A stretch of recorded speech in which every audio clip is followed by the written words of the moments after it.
Hey guys, this is Jay Calderon with Jay Unboxing here, giving you a personal prediction for the junior welterweight clash between Jose Zepeda and Josue Vargas. And as always, this is just my personal take. Your prediction can, of course, be left down in the comments section below. Would love to hear them all. Fight info here. We have, as mentioned, Jose Zepeda versus Josue Vargas, taking place at the theater in Madison Square Garden, New York City, New York, airing live on ESPN in the junior welterweight division with no title on the line, but certainly a chance to propel the winner up the rankings of most of the organizing bodies, I am sure. And there are a couple of close fights this weekend, and pick'em fights really this weekend, and this is definitely one of them, perhaps the most exciting of them. Hard to say because there are a couple of good fights, but nonetheless, it's a very traditional fight with Zepeda the Mexican, a more brawler type, and with Vargas the Puerto Rican, a bit more of a boxer-puncher. A legitimate rivalry fight in that respect, and a legitimate tough call. Both have shown their capabilities against solid opposition and been in decent fights for that matter, but this might be a real career-defining fight up to this point for either man. This seems kind of like their moment, and both are ready to kind of break through. So, without much more, let's get into the breakdown.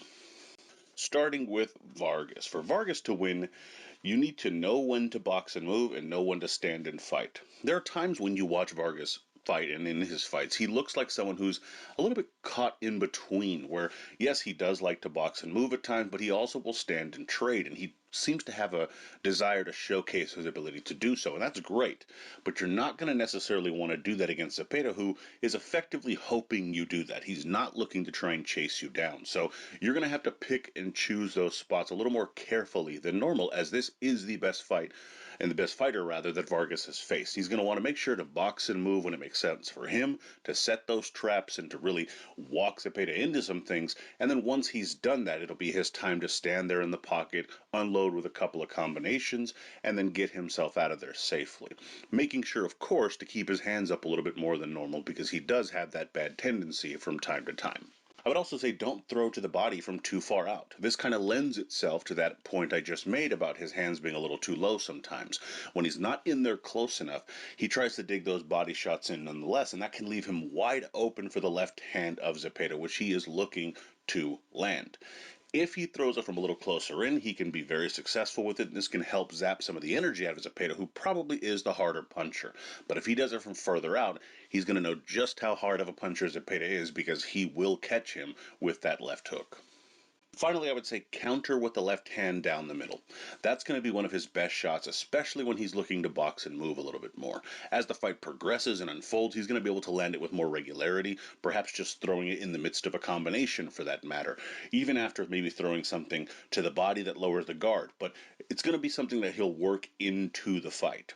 It's definitely something that will pay off for him, and again, with Zepeda looking to hook his shots and round them out a little bit more, it's definitely an area where Vargas can score and then get out of harm's way. For Zepeda to win, I think he needs to make the fight a little messier and press his man back. I do think that overall Zepeda is going to want to be the one on the front foot more often than not. That's a pretty, I would say, easy call to make. Vargas is going to want to be on the front foot from time to time. It's Zepeda's job to make sure that that doesn't happen. That's going to be with maybe some disruptive jabs that we might get to a little bit here, or it could even be for something as simple as just mauling him backwards into the ropes. That will give him his best bet. It's going to be something where you don't want to make it an overzealous, action in the ring that's going to lead you wide open and ready for that counter, but you want to make sure you're aggressive with it, because the cleaner and tidier this fight is, the more it lends itself to Vargas. I would also say disguise the left hook with the jab. If you can throw that jab out there with a little bit of an arc, a little bit of a hook in it the way you would throw that left hook, and kind of disguise it from time to time. Nothing crazy, just throw it out there so that it camouflages what you're really trying to land. I think that can really do well for Zepeda. Again, just kind of throwing it almost like an arm punch in a way from time to time. Do it nice and quick. Make him think that that's all you have for him in terms of power, and then when you do finally turn over and land that left hook with authority, it's going to make all the more difference in the fight. And finally, I would say for Zepeda, don't square yourself up on the inside. One of the biggest mistakes that Zepeda will make is that he does get a bit overzealous at times, and that leads him to squaring his feet up where they're lined up basically side by side, and he is wide open, literally as wide as possible, for a counter shot or from any shot for that matter. And that's not going to be good against a guy in Vargas, who does have faster, straighter shots. What you're going to want to do is make sure that you're at least keeping your body at somewhat of an angle so that it thins you up a little bit, allows for you to put more torque into your own shots anyway, and allows for more balance, things of this nature. This is especially important for Zepeda, who's going to need to win the battle of balance if he's looking to push his man back, which I think he should be doing. Now, I'm torn with this pick. If it were based solely on skill, I might have to go with Vargas. That being said, Zepeda is a heavy-handed fighter. I mean, his punches just thud a little bit differently the way some guys' hands tend to do. And while you might be able to hurt him, he is tough to keep down. Ultimately, I could imagine being totally wrong on this one, but I'm going to have to lean towards Vargas. But he is going to have to earn this one.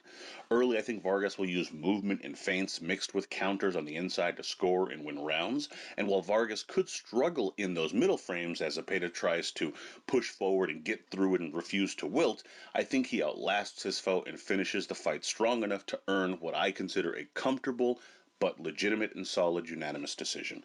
Again, could be wrong. This one really can go either way, and I'm looking forward to this fight a lot, but I am going with Vargas via close but solid unanimous decision.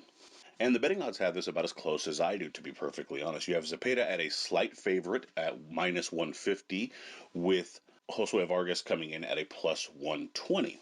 It's a pretty close fight overall. I mean, you're getting pretty good value for either man here. Obviously, a little bit more with Vargas, but it's not enough for me to sit here and say that I'm really calling much of an underdog shot here. It's a pretty even money fight in my opinion. In terms of what you would lay down for a bet here, again, it really just depends on who you kind of pick, obviously. I know that sounds like the most obvious thing in the world to say, but it's the truth. If you kind of are like me and tend to favor the boxer puncher here, you're looking at some really good odds. If you're Zepeda, my guess is you're probably expecting him to win by knockout. You could potentially even get some really good odds on a decision win for him, and maybe Vargas is good enough to make it through the fight even if he doesn't win the fight, and maybe Zepeda could win a decision that some might not expect him to be able to do in this fight. In any event, there's a couple of interesting strategies you can go with, and there's some really interesting lines, but if it were me, and I felt so inclined to make a bet on this fight, I would definitely go with Vargas in a small bet that I'm comfortable losing because, again, I really do think this fight can go either way. In any event, my prediction record heading into the weekend is 36, 14, and 3 with 10 exact. But let me know what you guys think down in the comments section below. This is a really close fight. I would love to hear your guys' thoughts and opinions on this one, who you're going with, any bets you got going, so on and so forth. Please be sure to like, comment, share, subscribe, and follow at jcalderon_job. And you can email me at jagunboxing@gmail.com. I'd love to hear from you there. Also, be sure to check out jagunboxing.com for schedule, results, betting odds, rankings, more, so on and so forth. Really updated the schedule there so you can see pretty much from here all the way to the end of the year all the fights that are lined up. Some really good ones there, so be sure to check that out as well. Also in the description box, I will leave a link to a piece that I wrote on Dillian Whyte and some of the criticism that he is perceived to be having based upon the fact that he may have quote-unquote faked an injury to go straight into a Tyson Fury fight. So I kind of give you my take and thoughts on that as well. You could check that out if you'd like. I'd greatly appreciate that as well. And as always, until next time.